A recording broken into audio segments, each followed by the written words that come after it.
Un gato y un humano juegan el escondite alrededor de una mampara. Cuando aparece la cabeza de uno por un lado, el otro esconde la suya. El cuerpo siempre queda al otro lado de la mampara, descabezado. Pero el gato siempre se anticipa al movimiento del humano. Siempre sabe por dónde va a aparecer. ¿Por qué? ¿Será que el tiempo del felino es diferente del nuestro? ¿El tiempo o la atención? ¿Es el tiempo una forma de nombrar la atención? El hecho es que cuanto mayor sea el nivel de atención, más se dilata el tiempo.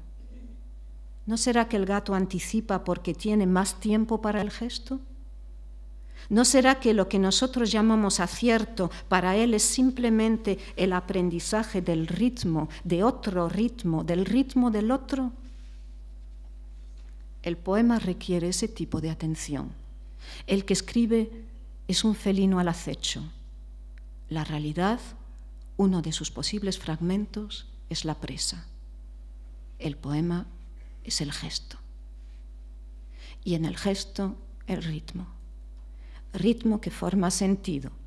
Sentido que preverbalmente es una dirección, una inclinación del organismo a seguir una pauta, una traza, un gesto del espíritu.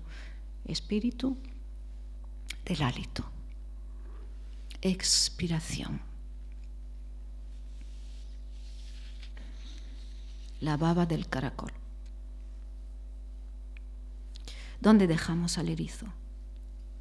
Y al ermitaño. ¿El ermitaño aún? ¿O bien la baba del caracol? La traza brillante, sendas luminosas dejadas por un ser pequeño, insignificante, trazas de luz sobre la piel, superficie estriada, no surcos, no hendiduras, no heridas, sino trazas, vías, accesos para el acontecer. Bien pensado, prefiero olvidarme de lo dicho, dejar al gato acompasando una presa imaginaria y al ermitaño en su lucha por conseguir una concha vacía antes de que la ocupe otro. Recoger al erizo en medio de la calzada y dejarlo a salvo en el campo.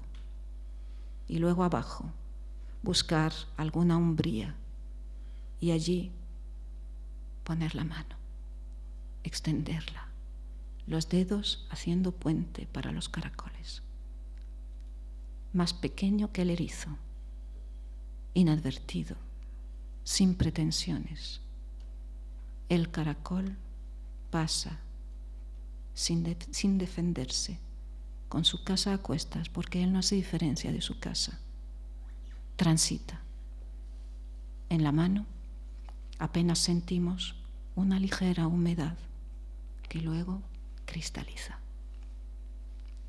Gracias.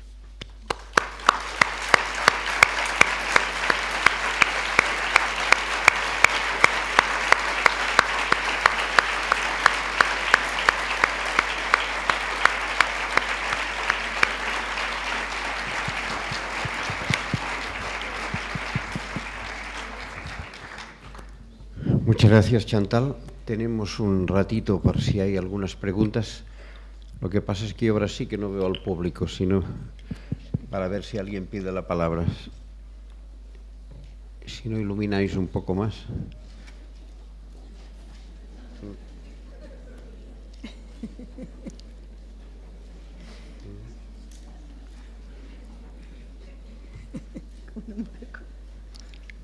Ahora.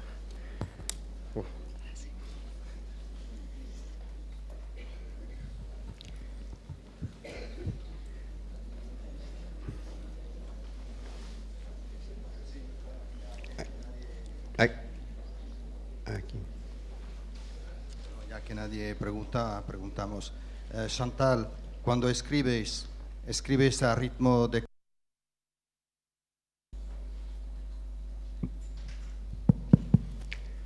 Sí, buenas tardes. ¿Se me oye? Sí, sí. Aquí, bueno.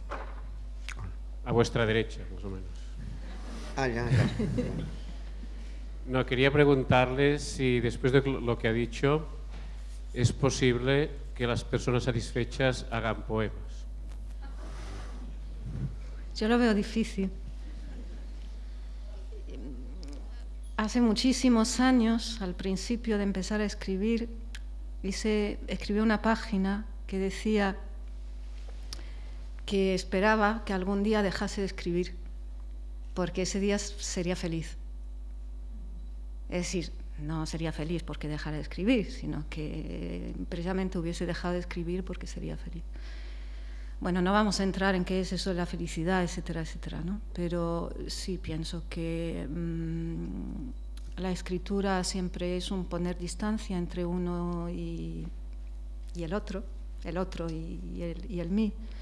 Que el mí es un personaje precisamente que se construye y que por tanto pues no está acabado nunca, y que la escritura, digamos que es una manera también de hacerse, de reconocerse, pero sobre todo de hacerse, ¿no? Reconocerse, estaríamos en la teoría de la revelación, hacerse, estaríamos en la teoría de la construcción. Yo pienso que el tercer modelo, que es un modelo postmoderno, que yo no lo he inventado, lo encontramos en muchos pensadores postmodernos, ¿no? Esto de la trayectoria, esto de las redes, esto está muy en boga ya hace bastantes años y bueno, yo creo que puede reunir ambas teorías, la de la revelación como la de construcción, recuperando conceptos, pero siempre, como he dicho, pues reasimilándolos de otra manera, ¿no? Entonces, en esa teoría cabría el hacerse, el construirse, cabría decir que nosotros, pues, que el mí se construye y que no debe de construirse al margen de ese otro que es todos los otros. Esa es la particularidad, ¿no?, del poema que apunta a ello Derrida muy bien, ¿no? El otro es el que dicta, pero el otro es todos los otros, con lo cual si yo acudo al otro y lo escucho y lo oigo, estoy escuchando lo que de común tengo, fuera del mí. Lo que de común con los otros tengo, es decir, lo que nos compete a todos y que tenemos que aprender, curiosamente, de oído al dictado.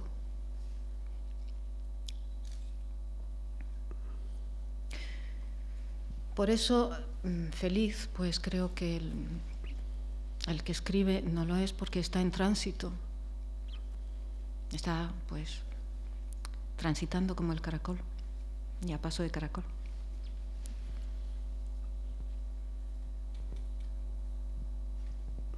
Pero hay un momento en que se produce el reencuentro con el singular que has creado.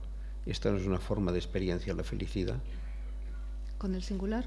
Con el objeto que has creado, que es el singular enfrente, para una especie que hemos aprendido de pequeños que solo podemos tener conocimiento de lo universal. Y de pronto tenemos la situación excepcional de tener conocimiento a través del singular. ¿No es esta una forma de felicidad? Puede serlo en momentos, ¿no?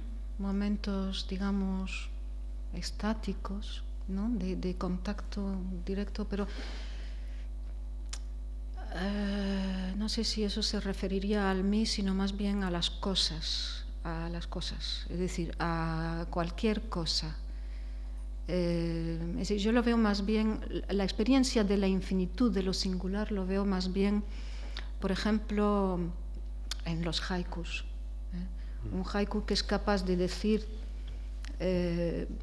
apuntándote a una gota de agua encima de una hoja, ver lo infinito que es esa gota de agua en ese instante, esa gota de agua en esa hoja, en ese momento concreto, te das cuenta de que ahí está el universo, ¿no? Es infinito esto, ¿no?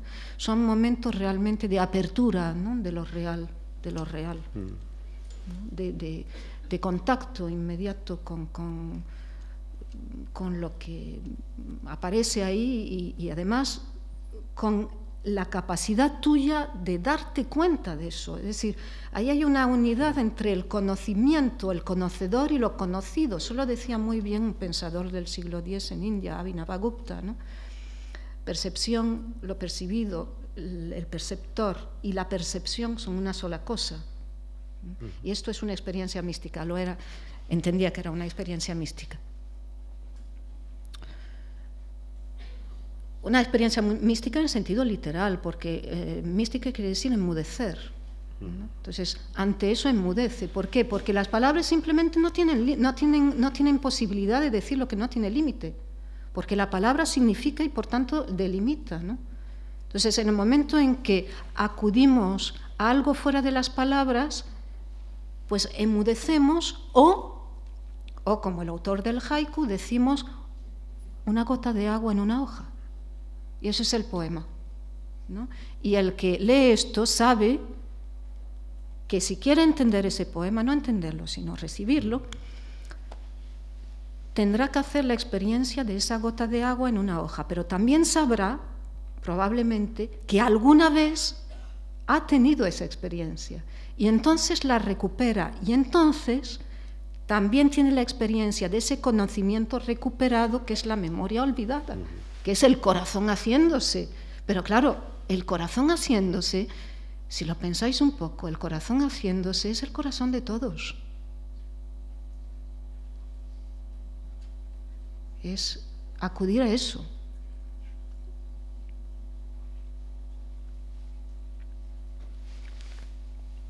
Hola, a ver, bueno, primero me ha gustado mucho la conferencia, pero quería darle la vuelta a lo que ha dicho sobre Sartre y bueno, estos momentos de la náusea, de hiperrealidad. Entonces, claro, al escucharlo yo me preguntaba si, bueno, esos momentos de hiperrealidad, tal y como lo describe en Sartre, conduce a la náusea.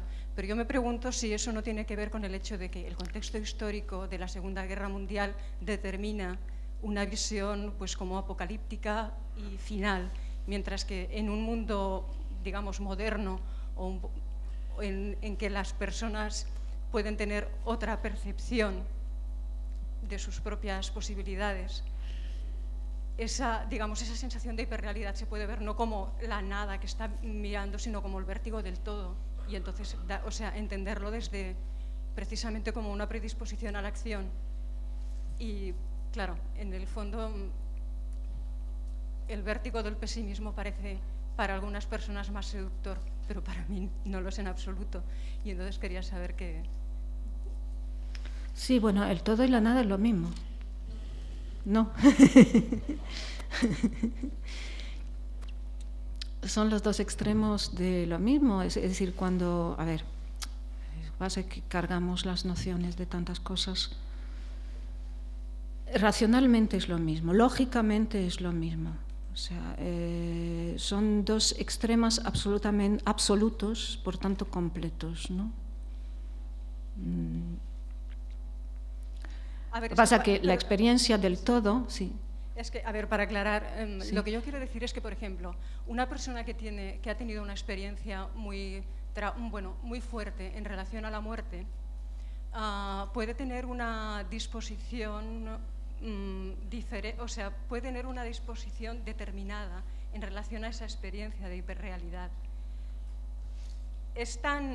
Realmente es una cosa que es tan subjetiva que yo, al menos cuando escucho esta explicación en relación a Sartre, es una cosa que ha quedado ya codificada, pero la otra, la que se puede entender como una experiencia del todo que predispone a hacer en vez de quedarse acobardado o como empequeñecido, quiero decir que es tan legítima, pero que el punto de partida sigue siendo esa experiencia de participación de lo que llamas nada, pero que no deja de ser un pulso del universo que se puede entender desde otro modo, ¿no? Sí, no, ya entiendo. No, sí.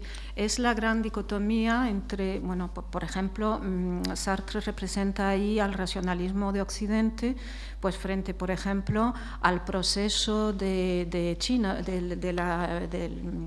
de la antigua sabiduría china, ¿no? O sea, el curso, ¿no? O sea, si yo, claro, puedo tener la experiencia de esa totalidad, por ejemplo, pienso yo en la totalidad del Tao, del curso, ¿no? del devenir, como participación mía en eso, en esa confluencia, es lo que, bueno, es parte de lo que yo desarrollaría en el tercer enfoque, precisamente, ¿no? Sartre, aquí este pasaje, con ello quiero ilustrar precisamente el hombre teórico que era Sartre, es decir, una persona cuyo ideal era la pura racionalidad, el ser filósofo puramente, ¿no? Y por tanto el lenguaje como posibilidad de verdad epistémica, el discurso como significativo al 100%, solo el discurso es significativo, el arte no para él. Pues claro, el hombre teórico, ¿cómo no va a tener una experiencia de no saber qué hacer con eso que de pronto ves latiendo? O sea, él tiene una experiencia de pronto de lo viviente y eso le produce terror precisamente porque le desacompasa, ¿no? No puede con ella, ¿no? ¿Pero por qué? Porque él vive en esa razón que limita las cosas. Para él, la realidad ha de poder tener sus límites y, por tanto, puede ser controlada en el discurso y también en la acción, en un tipo de acción.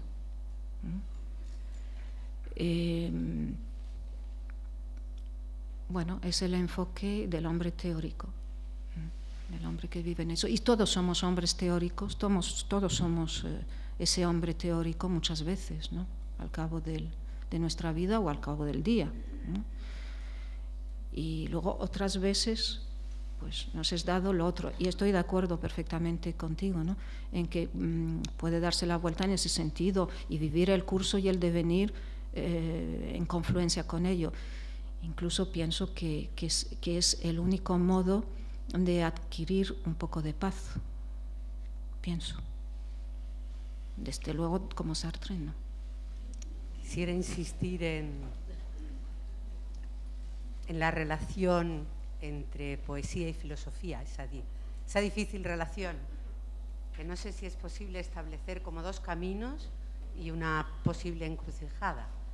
Entonces, si le pareciese a usted que la posición del filósofo tendría que ser una posición de distancia, de mantener distancia con la cosa, el hombre teórico, y por parte del poeta una posición de inmersión en la cosa, eso que usted decía del acontecer entre todos, del suceso, porque yo compré su libro de Matar a Platón cuando salió, justamente porque me pareció un título terriblemente nietzscheano, ¿no?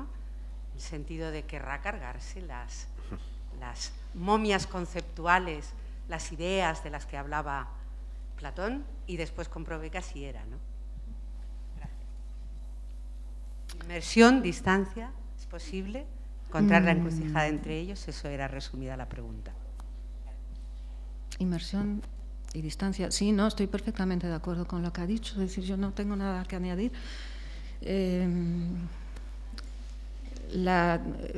Precisamente el libro mío, Matar a Platón, pues es una metáfora, digamos, de esa dicotomía entre pensamiento, entre filosofía y, o sea, se puede entender así también, entre filosofía y poesía, ¿no? El poema está arriba y la prosa está abajo.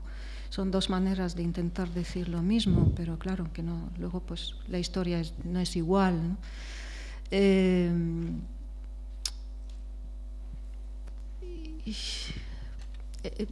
Hay un difícil entendimiento entre filosofía y poesía, pero yo pienso que sobre todo es cuestión de actitud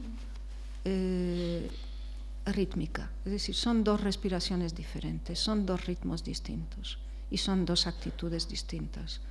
En una actitud, si uno se pone en una actitud, no puede escribir de la otra manera. Entonces, Una, efectivamente, la poesía es más una recepción, la filosofía es más una acción, pero eso es ya un tópico, no sé yo si tiene esto, en fin, si no, no creo que sea exclusivamente eso, es más bien cuestión de ritmo interior.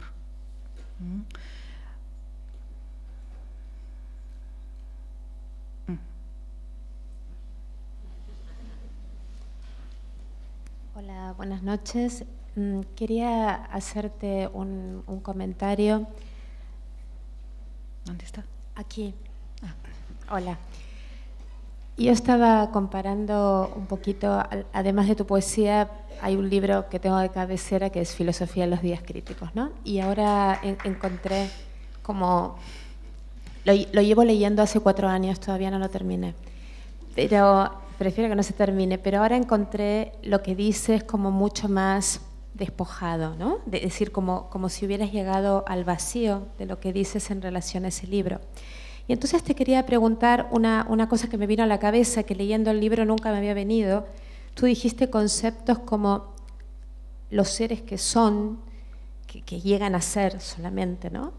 El llegar hasta el fondo y despojarse de todo, la construcción permanente del mí hacia el otro. Y en un momento dado, cuando hablaste al final del caracol, dijiste algo de extender la mano. Y a mí me vino inmediatamente esos 4 conceptos me vino a la cabeza una frase de Clarice Lispector que decía: tender los brazos a alguien es lo que siempre esperé de la alegría. Entonces te quería preguntar si tienes algún acercamiento a su obra, porque nunca me había parecido leyéndote y hoy sí me lo pareció. Tal vez me equivoque, pero prefería comentártelo. Gracias. Bueno, Clarice Lispector es una autora que me ha gustado en su momento, cuando la he leído me ha gustado. Influencia no creo que haya tenido de ella, pero bueno, converger siempre se converge. Ella tiene una prosa que es bastante despojada, limpia, ¿no? Y eso me gusta. Me gusta cada vez más ese tipo de prosa, ¿no? Y cada vez menos, pues, tratar de hablar con universales filosóficos.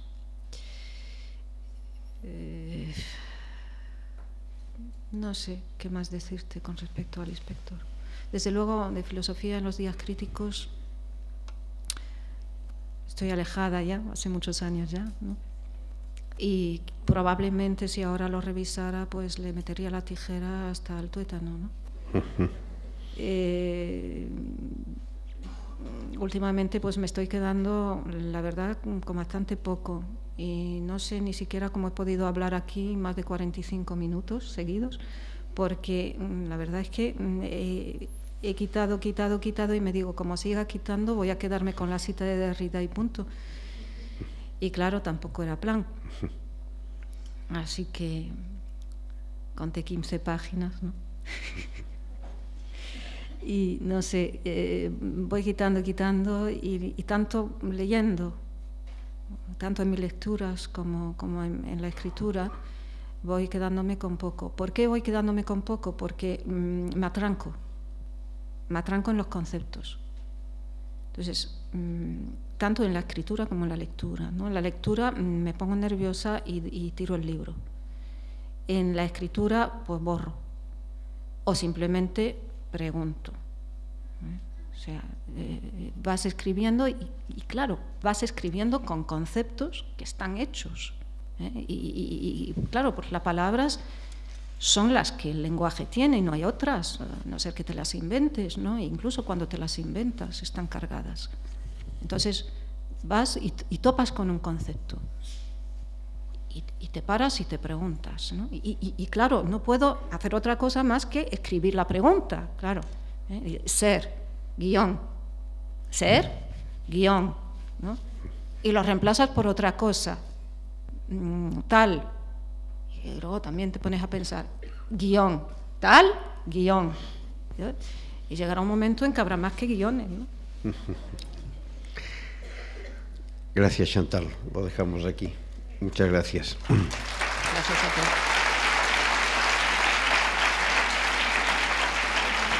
Bueno, muchas gracias. Muchas gracias.